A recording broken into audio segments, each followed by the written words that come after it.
jërë ngeen jëf fii ñu wéy di safoo Rufisque Sénégal télévision ñu dellu siwaat nañ ko defee saa su ne seen émission politique nooy def ba fallu dellu siwaat di si dalal li nga xam ne ñu ko defee saa su nekk ak avec les leaders ñu ne waxtaane li nga xam ne mooy bëgg-bëgg askan wi mooy li nga xam tamit loolu la ñuy tegal si table bi nga askan bi gis ko mën leen tànn teg leen si bopp mairie yi nga xam ni ñu ngi si dëkk ma la si le 23 janvier tey jii ñu si dalal monsieur Vicente Gomis faree ci commune bu Rufisque Nord faree tamit ci coalition Buntu bi nekk tamit leader nekk coordinateur bu mouvement Suxali Tëngéej ci le changement gëm naa ko moom lañu dalal si plateau bi ñu bàyyi kook mu nuyu suñu ay bokk internet monsieur Vicente Gomis ñu ngi lay ziar. maa ngi lay jaar Serigne Mor Talla di jaar si internet ñëpp ñi nga xam ne ñoo ngi baaxoo di seetaan Rufisque Sénégal TV am contenté am mbégte xam ne ay jeunes leen am engagement détermination taxaw lu mel nii amuñu lu dul fierté ak mbégte di si teewee di leen jaajëfal di ñaanal ñëpp jàmm di souhaiter ñëpp une bonne fête de Noël parce que Noël fête de Noël pour la communauté catholique et pour toutes les communautés du monde noonu lañ ci fête di leen di jaajëfal bu baax. ñu gis ne expérience professionnelle daal nay bëri loolu ba dana ko dañ si mën a sax dugg mais bañ mënee defar benn dafa manière ramassé rek sa jaar-jaar si politique. waaw jaar-jaar ci politique nekk naa ndaw di jàng ba nekk université au département de sociologie en master spécialisé en psychopathologie africaine mais si politique tamit au niveau de la commune de Rufisque Nord sama waay sama mag sama pap di Doudou Koné 2014 mu ànd ak ndem si yàlla Badara Mama Yacine di def politique man ma nekk peut-être département de sociologie ma bëgg expérimenter le terrain ma ne ko neen ànd parce que gisoon naa ñoo xam ne dañu doon jóg ne dañoo bëgg commune bi mais luñ doon wax gëmuñu ko ma ne ko yow am na lu as néew li nga xam ne def nga ko ci koñ bi comme dinaa la jàppale expérimenter sur le plan la sociologie des acteurs sur le plan politique parce que def naa ko à l'université au CESTI am naa si jàngat ma ànd ak moom di ko jàppale en 2014 yàlla def lu mu def xam nga Dado ñaa ñëw nekk le maire de la ville Mame Ormané ñëw nekk le maire de la commune loolu yàlla def sama jaar-jaar mais après loolu ma dem au niveau du grand parti nekk fa ndaw di yëngu di xeex yàggul sax ma nekk fa porte-parole au niveau du nord porte-parole du grand parti benn cadre bi nga xam ne dañ ko mettre en place circulaire bi nga xam ne Hadj Malick Gakou joxe na ko bu weesoo loolu ñu dem au niveau du département ma nekk fa le responsable adjoint chargé de la communication mais ki nga xam ne moo chargé de la communication du mu tudd turam mu waaf su ko defee ñu woo ma ne man yow nag yaay responsable départemental chargé de la communication du grand parti bu weesoo foofu nag après may yëngu ba nekk à Sédhiou di jàngale donc di continuer samay action politique amee action citoyenne pour lu nga xam ne mooy suqali gox bi loolu ma waral mouvement bi suqali Tëngéej gëm naa ko mooy le changement donc loolu moom moo fi indi tey. tey jii sànq maa ngi koy wax avant ñoo commencé question piège bi nga xam ne lay dëgg tey jii ku gis expérience bi nga xam si wàllum politique tey jii nga dem bokk ji coalition Buntu bi naam créé nga sa mouvement lu tax jéemoo samp sa lëdd. waaw loolu Serigne maa ngi lay ziar. bu nga politique du caaxaan ku koy def ku ne war nga am jàngat bu rëy am gis-gis bu rëy ci askan bi du caaxaan parce que tubaab bi ka la politique c'est une participation à la gestion de la cité kooku boo amee jàngat bi de l'antiquité à nos jours nga am jàngat bi de 1880 à nos jours de Pierre Bourse à nos jours à Rufisque laa lay wax de avec les porteurs de pancarte ba ndem si yàlla si Mbaye Jacques Diop ba tey ñu wax politique man dama am référence Rufisque comme du caaxaan man sampoon naa sama ndënd ne man je serai candidat mais serai candidat au conditionnel serai SERAIT je serai AIS donc loolu bu weesoo ñu ne caution bi 15 millions ma ne man jàngalekat laa wax dëgg yàlla jàngalekat laa est-ce que am naa 15 millions yooyu noonu wax dëgg yàlla man am ma 15 millions la mais si Dar Rahman ñu teg benn kuréel ñu ne cadre de concertation populaire ñu ne tey aujourd'hui au niveau de la commune de Rufisque Nord les 56 quartiers Dar Rahman le grand Sérif pour dire les 35% de l'électorat c'est ce que j'ai dit de l'électorat parce que au niveau de la commune de Rufisque c'est 38 000 et quelques électeurs mais actuellement wàccee neen ko ñu ngi neen 32 000 et quelques donc ma ne comme aw ma xaalis boobu noonu man damay am sama dignité am sama ngor ñu ne dañuy xool ki nga xam ne tey mooy cristalliser l'espoir de la commune de Rufisque Nord parce que le maire de la commune de Rufisque Nord, Mame Ormané, a échoué lamentablement avec la jeunesse, les femmes, les infrastructures, l'emploi, entre autres activités de développement au niveau de la commune de Rufisque Nord. ba ñu ne sax moom du nekk candidat lu ñu jaaxal mu nekk na candidat. donc loolu bu ñu waxtaanee Jean-François Babacar Touré teewee ndaje boobu noonu Maguette Ndiaye teewee ndaje boobu noonu Doudou Koné teewee ndaje boobu noonu Fallou Samba teewee ndaje boobu noonu man ma teewee ndaje boobu noonu ak ñu bëri ak Dame Touré ñu ne léegi dañuy xool ki nga xam ne c'est le meilleur profil le choix du changement pour luy tuxali Rufisque Nord man ne la man bokk ma ku ngeen tànn bokk ànd na ak moom ñoom ñëpp ñu tànn ñu ne leen dernière heure nag mooy ki nga xam ne tey ànd na coalition dem dépôt à la caisse de dépôt et de consignation mooy caution bi bu ñu ñëwee nag Fallou Samba génne maa ngi koy jaajëfal di ko remercier wax dëgg yàlla mu génnee ne man maa ngi nii mooy le président des transporteurs rek yi ñoom seen mu génnee bu weesoo loolu ñeneen ñi waaf Jean-François Babacar Touré ñi maa ngi nii candidat la mu wane ko mais loolu lu si des ñu dem ba si mbir mi Fallou Samba ne wax dëgg yàlla comme am liggéey bi dafa bëri ak transport bi gis nga fan yi transport bi yëngu-yëngu yi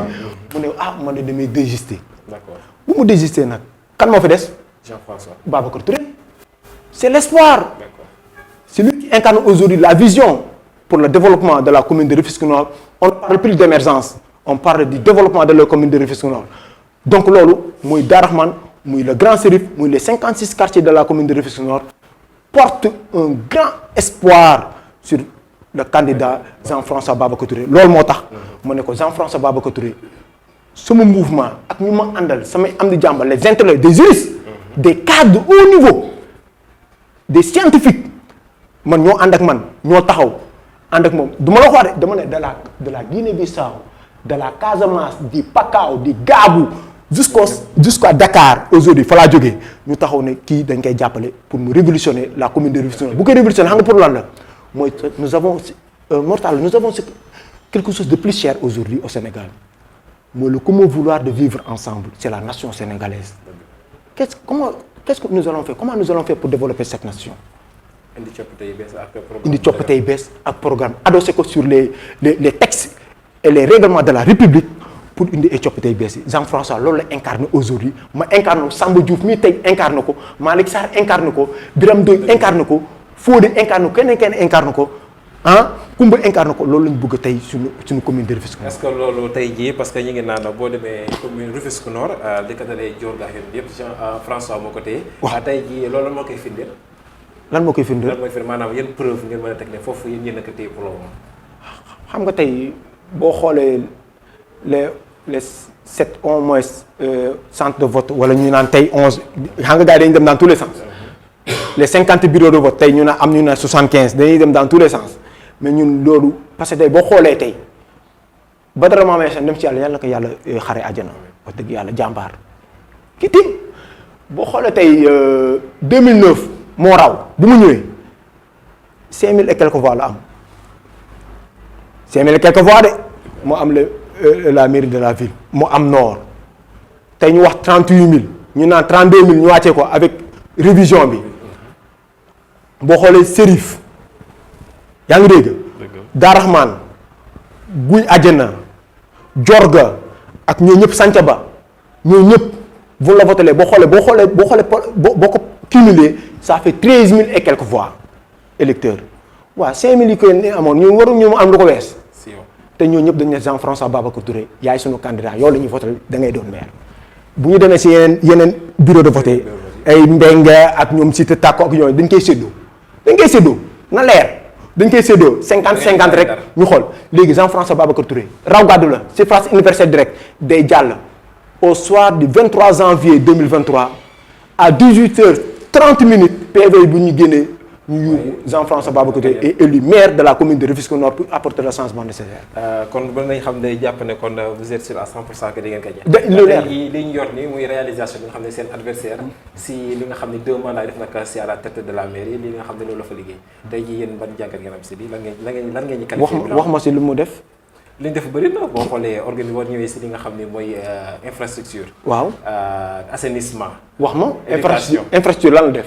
infrastructure li mu def bëri na. lan la teg nañ si bët. boo demee lu dalee côté li nga xam ni côté cité Tako beex yooyu noonu. waaw yu bees yi nga xam ne gis nañ ko fa. lan si wala lu nga bëgg a qualifier ne li muy élection yi li mu jege si moo tax mu laal ko. c'est une goutte d'eau dans la vase. dégg lu ma la wax de. boo ñëwee sa éducation. moi je suis un enseignant. un acteur du système éducatif. tey le codec du Nord moom xam na bu baax lu may wax. moom dina ma seetaan le maire sortant Mame Omar Mané lu mu def si minime demal Jorgo Serif Samba ngi nii toog bu ñu wanee sax lu mu fa def man sama yaram dafa daw ay règles ay yu ay kere ak yu mais c'est tout sauf il n'a pas de vision. Il faut avoir une vision pour l'éducation. L'éducation est un pilier fondamental pour le développement d'un pays, d'une nation, voire d'une commune ou d'un quartier. tey foo njëkkee mooy tey prise en charge scolaire dafa taxaw ne dama amee ay bor yu bëri waaw di ma mën a prendre en charge ak yooyu mais ku am vision ne am ay bor yu bëri yow xanaa de 2009 en 2014 en 2020 booy wax dëgg yàlla 12 ans yow bor yooyu mënoo ko fay. waaw loolu xam nga loolu problème la nañ wax dëgg problème la comme yow si vous parlez de l'éducation c'est autre chose. formation professionnelle suñu ndaw yu bëri ay élèves et étudiants yu am ay seen bac ak yooyu noonu lañ seen def comme ku la ne day fay bor mënu ko régler comme ku la ne il veut une éducation de qualité pour sa commune donc loolu franchement jaare na côté. on parle de l'éducation au niveau de l'élémentaire par 9 écoles élémentaires publiques bàyyi ma ñëw rek. au niveau de Dar Rahman Jorgo Serif ak yooyu noonu et abris provisoires ñoo fa amoon l'État a pris un engagement pour éradiquer les abris provisoires loolu c'est clair donc les fonds de concours et les fonds de dotation bu ñu ñëwee dañu naan aspect bi ci éducation la aspect bi ci santé la ak yooyu noonu mais du ko leeral conseil municipal mais tey ñun abri provisoire bu fa nekkoon mu ñëw daf as néew tabax fa benn classe boo xam ne kenn xamul nu mu bindoo wax dëgg yàlla mais boo demee Jorgo Serif sàmb nga nii sama waaye ngi nii toog tey ñoom ñoo commencé liggéey bi am na sax benn jigéen bu ko nekk foofu EFAS moo commencé liggéey bi moom benn classe la ñëw tafe ko rek buy taxawee ne Jorgo Serif def naa fa ay classe non loolu dama bëgg mu rectifier ko Jorgo Serif neel def naa fa benn classe mu clair na clair mais boo nee def naa fa ay classe yooyu day compliqué donc si éducation bi il a échoué lamentablement sur toutes les lignes aujourd'hui xoolal xale yi tey man damay dajeek nit ñoo xam ne Dar Rahman ñu yor ay plateau jën mu ne waaye yéen lu tax dem seen doom yi demuñu école ñu ne wax dëgg yàlla ñun gis nga suñu doom yi am na entrant wala am na certificat mais mënuñu ko fayal parce que mënuñu ko orienter ak yooyu ma ne ah maire bi mënuñu jël maire bi am na moyen pour yooyu noonu yëpp. waaw le maire a des moyens le maire a des moyens yow wax nga ma ci infrastructure ak yooyu noonu am na lu ñuy def ak yooyu noonu. assainissement nag mooy problème parce que assainissement Rufisque Nord c'est une pure non assainissement c'est une compétence transférée à la commune de Rufisque Nord. Revisiter le code général des collectivités territoriales, la loi de 2013-10 du 28 décembre 2013 mu wax la les compétences à la commune yi nga xam ne jox na ko pour la commune mooy éducation mooy santé mooy leneen jox na ko boo demee Rukk Tëgg am na lu mu fa jéem. boo demee ginnaaw autoroute ginnaaw nu mu tuddati Youssou Margane mooy si hôpital bi am na lu mu fa jéem waaye lu mu fa jéem lu néew la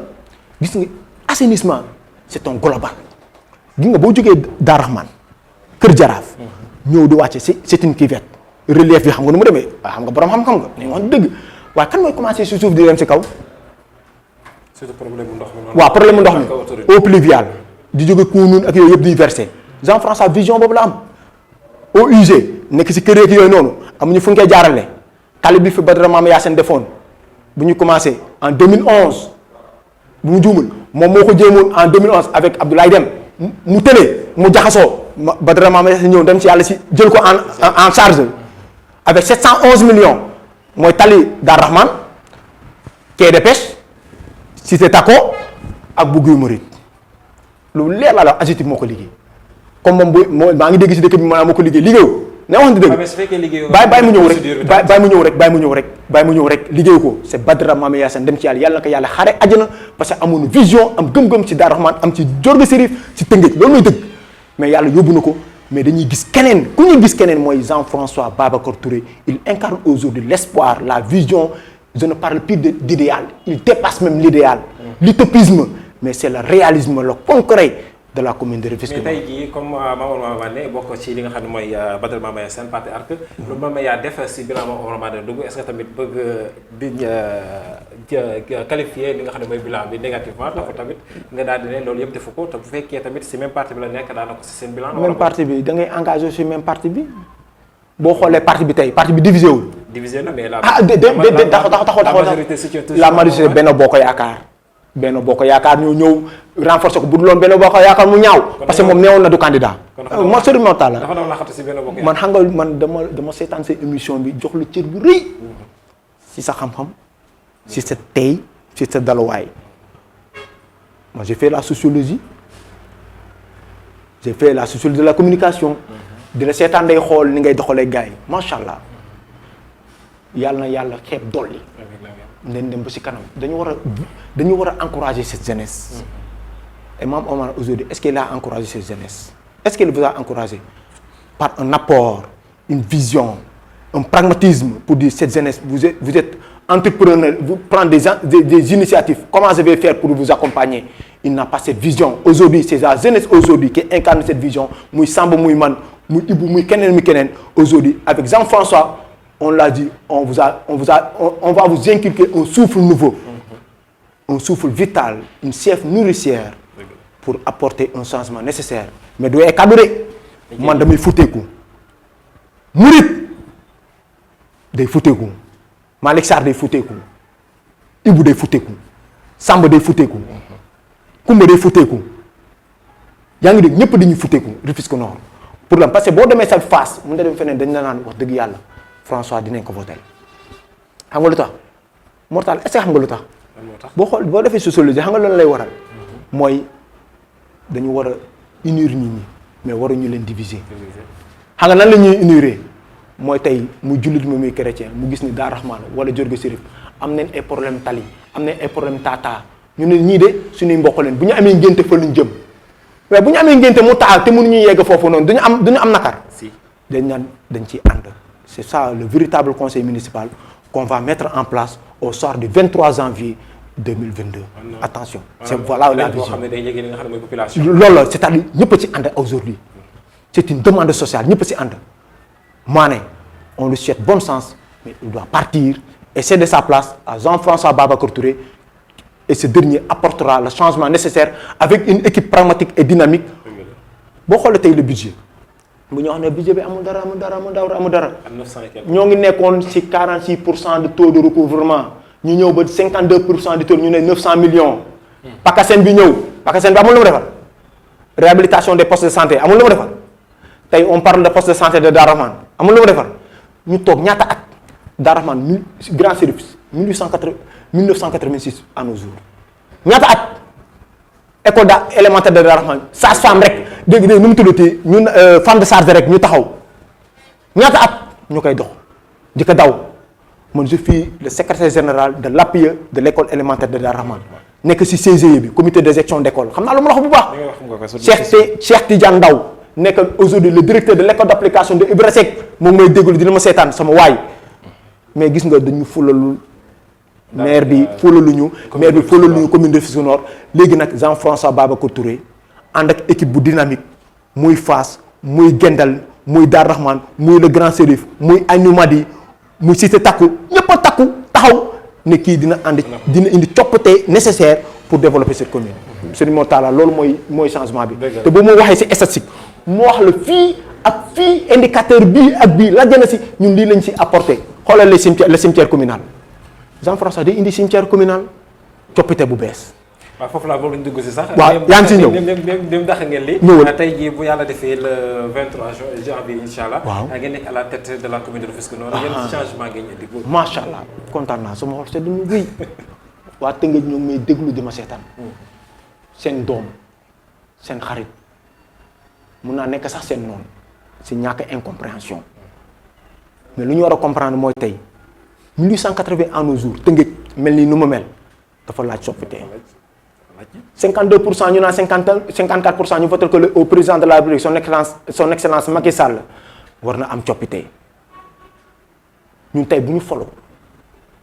Jean-François lu muy war a mën a njëkk a def ak équipe du moom dong de équipe mooy lan mooy de assainir les dépenses au niveau de la commune de Rufisque Nord les dépenses de prestige mu jël benn bâtiment jënd ko foofu 45 millions je ne sais pas benn terrain ak yooyu noonu tabax fay bâtiment boo xoolee commune est boo demee est est-ce que gis nga fa leneen lu ñu fa tabax ci kanam te ñooñu def ay réalisation waaw c'est mortal la wax dëgg yàlla waaye kii wax dëgg yàlla mais 45 millions yi mënul tabax école déglu ma il parle de cadre de la coopération décentralisée mais gis nga bitim réew lu lay nawee yow ce leadership ce charisme ce vision lan lay nawee les gestionnaires ñun lu ñu xoolee si ñun est-ce que ce maire a une vision est-ce que ce maire il est charismatique est-ce que ce maire a des ambitions au-delà de ses ambitions est-ce que sur le plan est-ce que dina ko mën a réaliser qu'est-ce qu'il va proposer une échéance claire moo xam nga amu ko comme bu nee loolu coopération décentralisée lay jëm a embellir ak yooyu noonu ñooñu xooluñu loolu ñun nous avons des partenaires beneen bi mooy aujourd'hui il a échoué lamentablement sur toutes les lignes Jean-François bu faloo beneen bi mooy tey fiscalité municipale xoolal patrimoine non bâti non mal exploité xoolal commune de Rufisque Nord nu mu am say kër patrimoine bâti non bâti gis nga nu mu am kooku ku ko exploité mais recette dootu waxati problème c'est investissement day jóg déglu naa fi sax sama professeur Ismaïla Madior Fall mu wax si loolu yooyu noonu ma ne ko de dafa am lu mu fàtte moom de jege na président de la République lool te yaakaar naa peut-être xaw na liggéey si code général des collectivités territoriales de 2013 comme de war na ko wax ni Tëngéej am na jafe-jafe boobu noonu boobu ba léegi gisu ko mais bu nee dama bëgg a nekk maire pour indi changement boobu noonu kooku day nekk paradoxe et contradiction si moom dama koy yóbbante mu comprendre loolu donc beneen bi mooy fiscalité bi dañ koy renforcer sur la publicité dañ koy renforcer ndaw yi tey dañuy am ay entreprise xam nga tey lu ñu bëgg ñun tey les GIE les groupements de femmes ñu former leen en GIE parce que dafa am un principe de la décentralisation mooy organiser le Sénégal le pays en territoire viable compétitif et porteur de développement durable et ce maire n'a pas cette vision compétitif mooy des GIE compétitifs ñu proposer la territorialisation des politiques publiques mooy Dar Rahman Diorgo Chérif Fass lan la ñuy yëngu loo xam ne lu spécifique la loo xam ne kenn yëngu ko mais loolu mooy gën a jar ci marché bi xam nga amul vision boobu noonu ñun dañuy indi vision ba avec Jean-François Babacar Touré beneen bi mooy le marché de Rufisque 2 mooy sant yàlla bàyyi ma rek sant ay milliards la 2014 ba léegi ñu posé la première pierre avec Youssou Ndour marché boobu forage ñu naan commercialisation dara xam nga ñun bu ñëwee marché boobu dañ koy réaliser parce que lan la c'est avec l'État. am ngeen vision bi. Aujourd'hui les produits fruitiers maraîchers ak yooyu di ñëw la zone des Niayes mais loolu mën nañ ko capter foofu noonu la jeunesse les femmes ak yooyu noonu en fait les multiservices avec terre bi ak yooyu noonu mën ko fa développer boobaa du ñu jéggaane feneen et Rufisque aujourd'hui dañu koy def muy subvention li nga xam ne mooy commune yi nga xam ne fa lay jaar. waaw loolu mooy dëgg dans le cadre de l'intercommunalité avec le maire de la ville dañu bëgg nag maire moo xam ne bay am vision le maire de la ville bay am vision mais bokku ñu maire yoo xam ne du am vision di jaxase mélanger affaire yi xam nga je suis en train de c'est ma nature à l'université Cheikh Anta Diop dans les conférences ou des panels man je suis comme ça day may ñaqal mais damay génne xam-xam bi maire moo la gën a xam Vicente Gomis ak Samba ak ñeneen dañoo am xam-xam bàyyi ma yeggali rek beneen bi mooy les infrastructures xale bu jógee marché bi ñëw dara xoolu boulevard bi am na koo xam ne suñu xarit Fallou Samb mooy le président des transporteurs yaa ngi koy dégg démb rek daje nekk moom mu taxaw fas yéene ne day jàppale Jean-François Babacar Touré loolu yëpp bu ñu ko defaree taxi yi yooyu yëpp dañuy dugg bus yi dañuy dugg tata yi ba Dakar Dem Dikk nous voulons une commune révolutionnaire une commune à l'ère du développement du changement c'est-à-dire une commune 21e siècle dañu war a am commune boo xam ne bu mucc ayib Rufisque c'est une ville bi nga xam ne dañ ko war a jox cër ak respect au Sénégal et partout dans le monde pourquoi on parle aujourd'hui de la coopération Rufisque-Nantes loolu c'est une histoire yaa ngi dégg comme service bi dañ ko war a mën a yokk. beneen bi Jean-François bi lan la mooy ASC chaque ASC une ASC un emploi ASC dañ ko war a transformer en GIE. mais bu ñu ñëw ko fii di leen jox ay subventions lu baax la. mais ASC rek avec les pavages am nañ ñoo xam ne Babacar Mourid ak ñeneen ak ñeneen les pavages c'est un génie civil ak ñeneen les pavages ak yeneen réseau d'assainissement bi am na jeunes yoo xam ne ñoo ngi ciy yëngu ñoo ngi teg ay programme di si waxtaan réseau d'assainissement ñoom ñoo koy jël en compte avec le maire mu subventionné ci population bi participer c'est ça la participation de la population mooy le budget participatif. Article 7 du code général des collectivités territoriales article mooy la participation citoyenne maire bi amul gis boobu noonu ñun loolu la ñuy def budget participatif la participation citoyenne article 7 du code général des collectivités locales maire bi am gis le François Babacar Touré day am gis googu parce que ñun ñoo see ànd ak pour mu taxaw macha allah. daal la mën nañ ne coalition buntu bi la coalition gagnante donc daanaka li ñu des si temps bëriwul fenn fi ñu dajee rek mooy ñoom daanaka dama leen si sànni sax xeer muy benn bokk yaakaar ngeen amal affaire parce que moom ngeen gën a viser moo nekk foofu te tey jii benn bokk yaakaar bokk na si campagne bi nga xam ne moom lay tëral jamono ji ak commune bi ki ci nekk moo xam ville bi dafa war a nekk un homme du pouvoir su ko defee liggéey bi mën a gën a yomb que opposant ko wax loolu waaw ban jàngat le professeur comme ni nga ko waxee te ñoom loolu nga loolu franchement c'est une erreur monumentale du professeur je pense que un professeur doit avoir beneen gis-gis ak beneen taxawaay parce que aujourd'hui nous savons que aujourd'hui la République le président de la République son excellence Macky Sall bu ñuy def campagne en 2002 un Sénégal pour tous un Sénégal pour tous nag dafa laaj da ngay xam rek pour comprendre est-ce que utile na utilewul de comme moom bu bëggee ñëw ne man il faut être au pouvoir pour defar Tëngéej loolu erreur la loolu erreur président de la République gisul loolu comme loolu erreur la na changer vision Tëngéej xam nga nu ñu koy defaree mooy au-delà de l'ambition man je l'ai dit Ismaïla Madior Fall le professeur il a une ambition mais il n'a pas une vision te mun naa ko décortiquer ci d'autres émissions avec des syndicats mais beneen bi mooy tey son excellence le président de la République aujourd'hui terre bi moo ngi fi ak yoon ak yeneen tey boo amee Jean-François Babacar Touré il a ces mêmes relations avec l'État parce que c'est un syndicaliste au niveau national et international comme kooku fula ak fayda nday taxawal pour ñu xam ne kii am na fula ak fayda ñu defal la sa gox donc loolu moo si lay taxaw ci ñun si la ñuy taxaw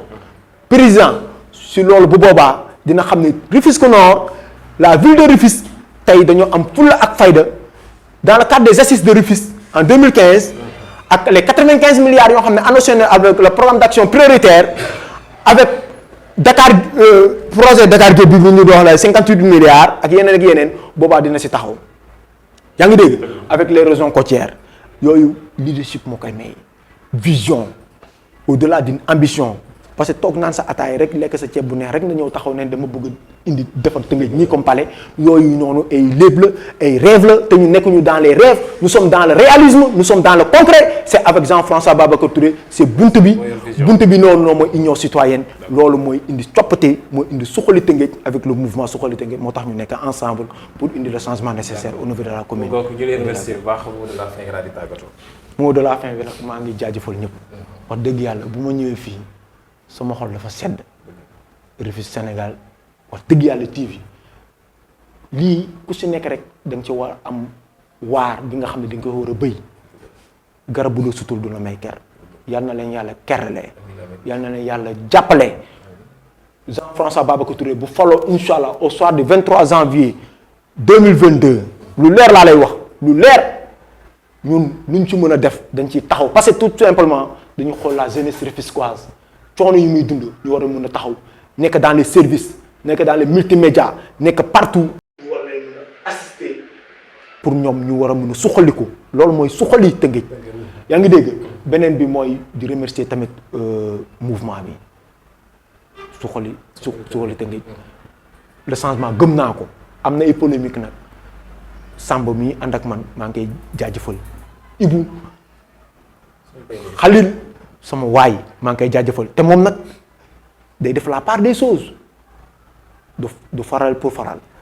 ñu nag il est neutre si beaucoup d'aspects avec li ngeen nekk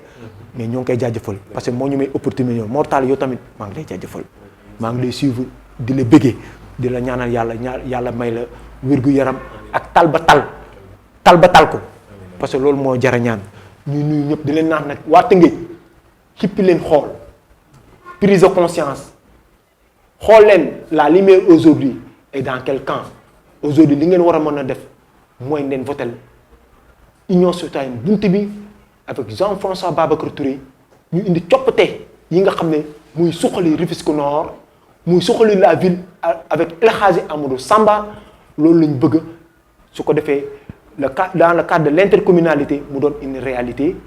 le principe de la conférence des maires mu doon une réalité lu ñu bëgg suñu Tëngéej bi ñu am ko